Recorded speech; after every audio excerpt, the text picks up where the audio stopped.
Salve, salve nação, saudações rubro-negras, Expresso Rubro-Negro na área com notícias do nosso Flamengo para vocês. Galera, hoje a gente vai falar de movimentações importantes no mercado da bola, notícia de jovens destaques que estarão no time do Carioca para esse início dessas primeiras rodadas, tá? Decisões estratégicas que podem definir o futuro do clube. Então, fique aí até o final para não perder nenhuma notícia no vídeo de hoje. E eu já convido você humildemente a seguir o nosso canal, curtir essa publicação e também compartilhar com seus amigos rubro-negros. Caso você não queira perder nenhum dos vídeos do nosso canal, sugiro que você acione o sino das notificações, porque aí você vai ficar por dentro de tudo. Estamos praticamente atingindo a nossa marca de 1.000 inscritos, então conto com a colaboração de todos vocês para que a gente chegue até essa marca, beleza? Sem mais enrolação, vamos para o vídeo. Bom, a gente começa falando do Campeonato Carioca, que já está aí agora nesse final de semana. A gente já tem jogos, tá? E o Flamengo deve iniciar o estadual com o Alacian entre os titulares junto aos garotos da base, tá? Uma aposta forte na juventude para começar com energia esse Campeonato Carioca. E além disso, destaques que são jogadores da base que são tidos como joias valiosas. Temos Pablo Lúcio, Guilherme e Douglas Telles, que estarão entre os relacionados. Para essa primeira partida, a gente ainda não vai ter o Rian Roberto, que é a grande sensação da base, um dos grandes atletas. O Rian Roberto, que havia sofrido uma lesão muscular ali no final do Campeonato Brasileiro, não está ainda apto para partidas e está naquele período de transição, tá? Então esse atleta ali para a segunda ou terceira rodada, ele já deve estar integrando o time que está participando desse Carioca nesse início, beleza? Além de outros jogadores que também podem aparecer aí, a tendência é de que do time titular só tenha mesmo o João Vitor e também o Alacian, beleza?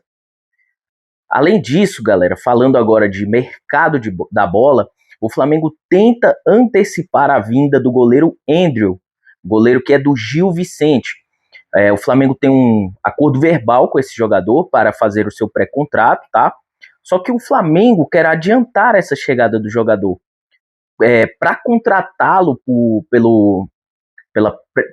por esse pré-contrato, me embolei um pouco com as palavras, o Flamengo só poderia fazer isso no meio do ano. Porém, o Flamengo quer oferecer uma compensação financeira ao Gil Vicente, que seria um valor de 1,5 milhões de euros, para que esse jogador ele viesse agora, de forma antecipada, tá? E aí o Botafogo também tentou entrar nessa jogada para tentar melar o negócio, mas sem sucesso, porque o Andrew já havia optado pelo projeto rubro-negro e também já estava apalavrado com o Flamengo, tá? A pressa do Flamengo é que não quer ficar desguarnecida após a saída do Matheus Cunha, e vem Andrew, uma sombra qualificada para o Rossi. Ele se notabiliza principalmente por ser um goleiro que tem uma saída muito boa com os pés, uma saída muito qualificada, tá? E é um goleiro que tem uma boa altura também e que vai ajudar o elenco. Caso não possa, no meio do ano, o Flamengo pode realizar o pré-contrato e aí o jogador vem de graça, sem passe fixado, beleza? Falando agora ainda de janela de transferências, o Corinthians entra na briga para tentar a contratação do meio-campo Alan, mas o rival tem uma disputa com São Paulo. Por quê? O Flamengo já tem negociações avançadas junto com o time do São Paulo, e a tendência é que essa negociação ela seja finalizada junto ao São Paulo. Como bem sabemos, hoje o São Paulo enfrenta uma situação financeira muito delicada e que também haveria ali uma possibilidade até de impeachment do presidente atual. Mas o Flamengo aparentemente tem uma negociação muito amarrada envolvendo o empréstimo do Alan para o São Paulo, bem como também a contratação do Marcos Antônio, que agora é jogador fixo do São Paulo mesmo, após o São Paulo finalizar o processo de compra do atleta, exercendo a sua opção de compra. E aí agora a gente falando de renovação, o Flamengo sinalizou interesse de renovar o contrato de Everton Cebolinha, que termina em dezembro de 2026. O staff do jogador aparentemente pede 3 anos de contrato e 20% de aumento salarial, proposta essa que não agradou a diretoria do Flamengo por conta do alto custo e também da não garantia de que o jogador teria longevidade continuando a temporada satisfatória que fez no final desse ano. Então, o Flamengo já sabia que existiam outros clubes interessados, tais como Fluminense e também o CSKA, e a diretoria rubro-negra pretende fazer uma contraproposta para o atleta baseado no que a diretoria acredita que seja um contrato satisfatório, tá? E aí a gente falando um pouco de rumores, o Thiago Almada, atleta do Atlético de Madrid, entra na pauta de interesses do Flamengo. O Flamengo integrou o grupo de times interessados no meia Thiago Almada, atualmente jogador do Atlético de Madrid. O rubro-negro enviou sondagens, mas enfrenta uma grande concorrência, especialmente do Palmeiras, que tenta fazer um projeto atrativo para convencer esse atleta a voltar para a América do Sul.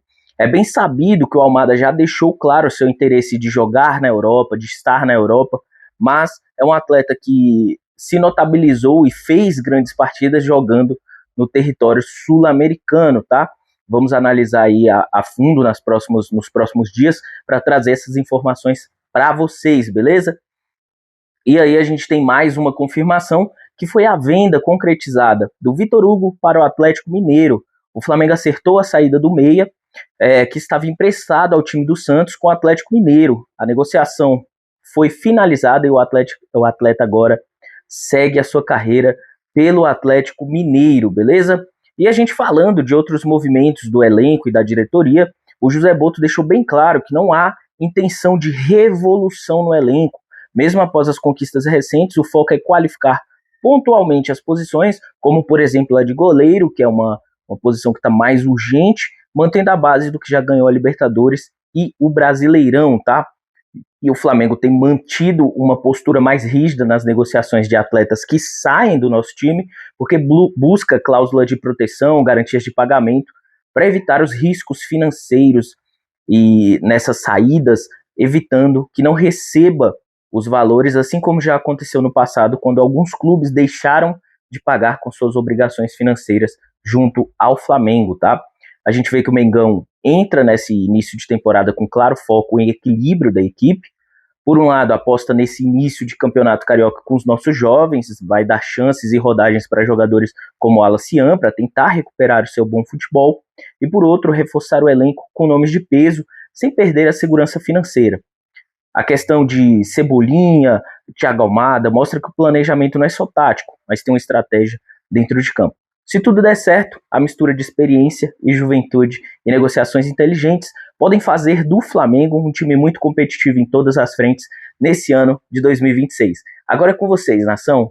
Vocês acham que o Flamengo vai conseguir antecipar a chegada do goleiro Endriel, do Gil Vicente, renovar com Cebolinha, com os termos que o staff do Cebolinha quer? Vocês acham que é válido? Mais 3 anos de contrato e 20% de valorização salarial? E quem deve brilhar no Carioca jogando com os garotos? Comenta tudo aqui embaixo, deixa o like para fortalecer o canal, compartilha com seu amigo que vive falando de Mengão, porque aqui o Expresso nunca para e nunca se esqueça, aqui é Mengão. Tamo junto, rapaziada, excelente dia para nós, fique com Deus, tchau, tchau.